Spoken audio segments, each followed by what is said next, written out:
ఇప్పుడు ఇంట్లో అమ్మని ఇరిటేట్ చేస్తావా సైకోలాగా? సైకోలో ఇరిటేట్ చేయను, ఇందాక చేసావుగా. ఏంటో ఇరిటేట్ చేస్తా. సరే, ఒక సైకోటిక్ అంటే నీకు ఒక సీన్ చెప్తా, సైకోటిక్గా నువ్వు ఎలా చేస్తావో చిన్న పిల్లల సైకోటిక్ అన్నా చిన్న సీన్ ఉంది, చేసేనా? నువ్వు చేస్తావా? సరే చేసే.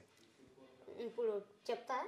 ఒక బొమ్మకి అన్నం తినిపించడానికి ట్రై చేస్తూ ఉంటా, సైకోపాత్ కాబట్టి బొమ్మకి అన్నం తినిపించడానికి ట్రై చేస్తుంటే దాంతో ఏమవుతుంది మీరు ఉండి. ఓకేనా? తినమ్మా, అన్నం తిను, తిను, ఊడ్చరా, తిను. అయ్యే తినేసింది, తినవే, తినడం అర్థం కదా, తిను తిను. ఉన్నాయిరా,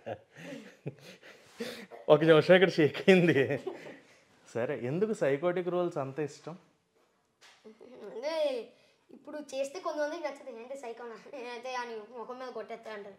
కొంతమంది ఏంటి సైకోనా, అమ్మో వద్దు అంటే అది చంపేయాలనిపిస్తుంది సైకో. అలాంటి సునీల్ గారు అలాంటి రోల్ చేశారు కదా, అందుకే. ఓకే, నీకు ఏదన్నా కానీ ఫైనల్గా అటు తిప్పి ఇటు తిప్పి ఎక్కడికి సునీల్ గారి దగ్గరికి వస్తున్నావు.